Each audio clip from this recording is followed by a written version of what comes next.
श्री शिवाय नमस्तुभ्यं। हम दोस्तों कैसे हैं आप सब। आई होप आप सब अपने घर पे अच्छे होंगे। तो वीडियो शुरू करने से पहले मेरे चैनल को सब्सक्राइब करना ना भूलें। आज का जो मेरा उपाय है वो है कि जैसे कि सबको पता है कल जितिया व्रत है। व्रत वाले दिन आपको क्या करना है, कैसे व्रत रखना है, संपूर्ण जानकारी आपको मेरे ब्लॉग इसमें वीडियो में मिल जाएगी। व्रत वाले दिन आपको सूर्योदय से पहले फल, कोई जो भी आप फल खाते हैं वो, मिठाई, चाय, पानी आदि का सेवन किया जा सकता है। ये सभी बिल्कुल शुद्ध हो। जितिया व्रत के दिन ब्रह्म मुहूर्त में दैनिक क्रियाओं से निवृत्त होकर साफ़ सुथरे कपड़े पहने, ठीक है, नहा धोकर साफ़ सुथरे कपड़े पहने। सूर्यदेव को आप जल अर्पित करने के बाद जीमूत वाहन के समक्ष दीपक जलाकर पूजा करें और व्रत का संकल्प लें। तो इस प्रकार ये व्रत होता है। इसकी पूजा कैसे की जाती है। जितिया व्रत के दिन शुरुआत प्रभु के ध्यान से आप करें।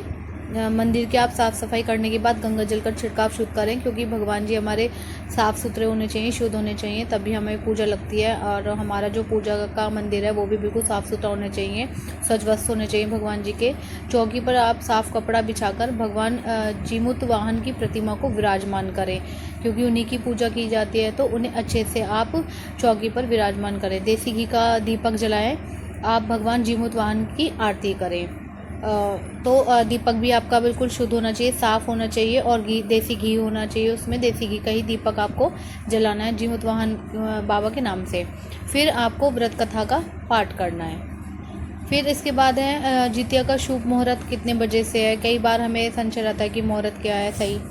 तो पंचांग के अनुसार अश्विन मास के कृष्ण पक्ष की अष्टमी तिथि की शुरुआत 14 सितंबर 2025 को सुबह प्रातःकाल 5:04 से होगी, और इसका जो समापन होगा 15 सितंबर सुबह 3:06 पर होगा पंचांग के अनुसार।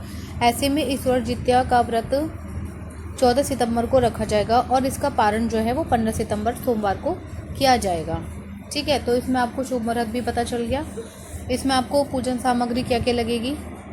इसमें जितिया व्रत पूजन सामग्री में आपको जीवित पुत्री का व्रत की पूजा की थाली में अक्षत होना चाहिए, और वो भी शुद्ध होना चाहिए। अक्षत यानी चावल, कुछ लोगों को अक्षत के नाम से नहीं पता होता, तो ये चावल होते हैं। पेड़ा, दुर्वा की माला, पान, लौंग, इलायची, सुपारी, श्रृंगार का सामान, सिंदूर, पुष्प, गाठ का धागा, कुशा से बनी जीमूत वाहन की मूर्ति, धूप, दीप, मिठाई, फल,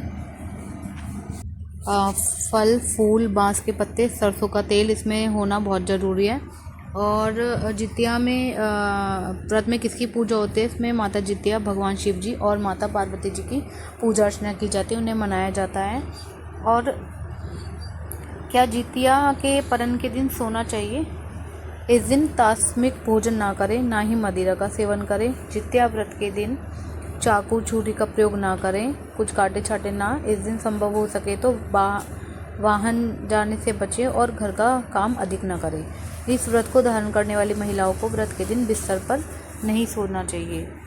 इस दिन आप दान क्या क्या कर सकते हैं। जो जितिया व्रत रखते हैं अगर वो दान करना चाहें तो इस दिन वो चावल, फल, गौ, खिलौने, काले तिल, जौ आदि का दान करना बेहद पुण्यदायी माना जाता है। इस दान से दोगुना पुण्य आपको और फल की प्राप्ति मिलती है। इसके साथ ही सभी मनोकामनाएं आपकी पूरी हो जाती हैं। इस दिन केवल आपको एक बार ही भोजन करना होता है, जो कि बिल्कुल सात्विक होना चाहिए, बिल्कुल शुद्ध होना चाहिए, तामसिक उसमें कुछ भी ना हो।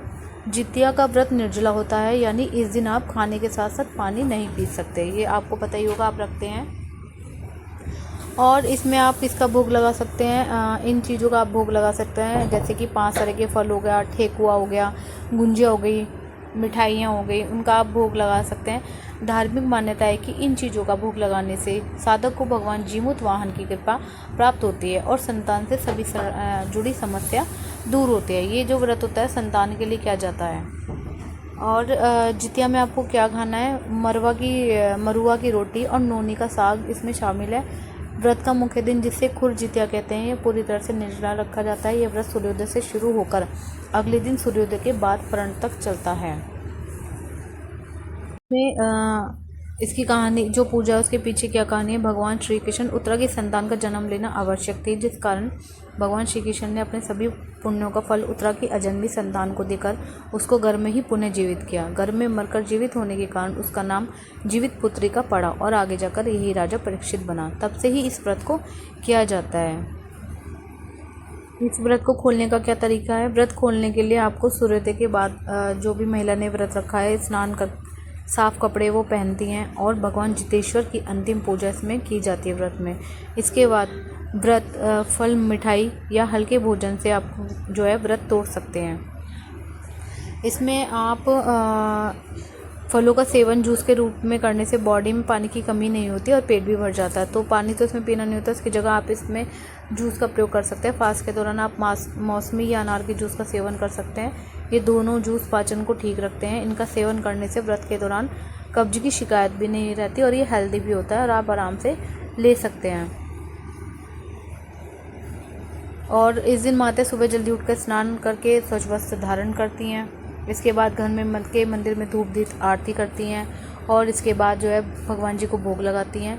फिर मिट्टी और गाय के गोबर से चील और सियारिन की मूर्ति तैयार की जाती है, उससे फिर इनकी पूजा की जाती है। तो ये थी जितिया व्रत की पूरी मैंने आपको बता दिया विधि, आप कैसे व्रत करें, क्या इसमें खाएं क्या ना खाएं, कैसे नहाएं धोएं, क्या पहने और इसमें आपको क्या दान करना है, जल पीना या नहीं पीना, कितने बजे व्रत शुरू होगा, कब से कब तक होगा, तो सभी जानकारी आपको यहाँ पे दी गई है। अगर आपको मेरी वीडियो अच्छी लगे तो प्लीज़ इसे मेरे चैनल को सब्सक्राइब करें, वीडियो को लाइक करें और ज़्यादा से ज़्यादा शेयर